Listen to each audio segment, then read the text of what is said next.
ଏବେ ସମୟ ଏମିତି ଆସିଛି, ସବୁ ପୁରୁଣା ପୁଣି ଫେରିବାରେ ଲାଗିଛି।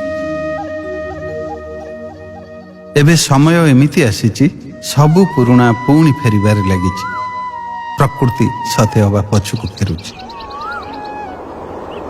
ଏବେ ଆକାଶ ନିର୍ମଳ ଯେମିତି ଥିଲା ବହୁ ବର୍ଷ ତଳେ। ଏବେ ପବନ ନିର୍ଭେଜାଲ ଯେମିତି ଥିଲା ବହୁ ବର୍ଷ ତଳେ। ପକ୍ଷୀର କାକଳି ବି ଶୁଭିଲାଣି ସହରରେ।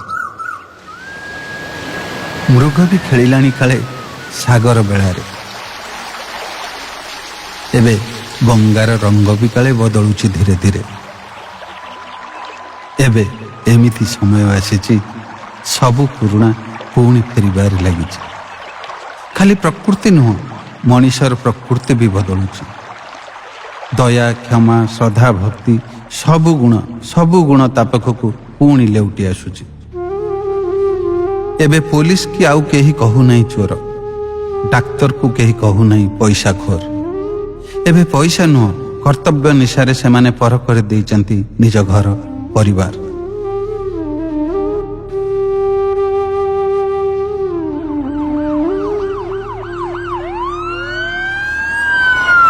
ଏବେ ହିଁ ପବ୍ଲିକ କହୁଛି ପୋଲିସ ଇମାନଦାର।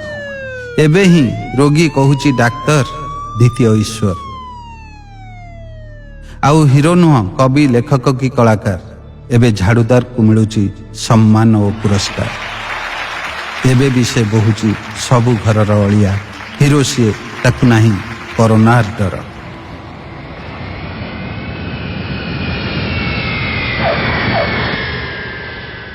ଏବେ ଘର ମୁହାଁ ସାଜିଛନ୍ତି ବିଦେଶୀ ପୁଅ। ଏବେ କାଳେ ଭଲ ଲାଗୁଛି ବାପା ବୋଉ ଗାଁ ଘର ଢିଅ। ସହରରେ ବିଲ୍ଡର ପାଖେ ବେଠି ଖଟିବାଠୁ ଏବେ ଭଲ ଲାଗିଲାଣି ଗାଁ ଚାଷବାସ। ଏବେ ବୁଝିଲେଣି ଏଇଠି ଖାଲି ଲୁଚି ରହିଛି ସବୁଯାକ ହସ। ଏବେ ଏକାଠି ବିରୋଧୀ ଓ ସରକାର। ଏବେ ଏକାଠି ବିରୋଧୀ ଓ ସରକାର ଉଭୟଙ୍କର ଗୋଟିଏ ସ୍ୱର। ରାଜ୍ୟ ଆଉ କହୁନାହିଁ କେନ୍ଦ୍ର ଦାୟୀ, କେନ୍ଦ୍ର ଆଉ କହୁନାହିଁ ଆମେ ଦେଲୁ, ରାଜ୍ୟ ଗଲା ଖାଇ। ଏବେ ଦୁହେଁ ସାଜିଛନ୍ତି ଦୁଇ ଜାଆଁଳା ଭାଇ। ଦୁହିଁଙ୍କ ପାଟିରେ ଗୋଟିଏ ସ୍ଲୋଗାନ, ଡରନା ଜନତା, ଆମେ ଅଛୁ ତମ ପାଇଁ।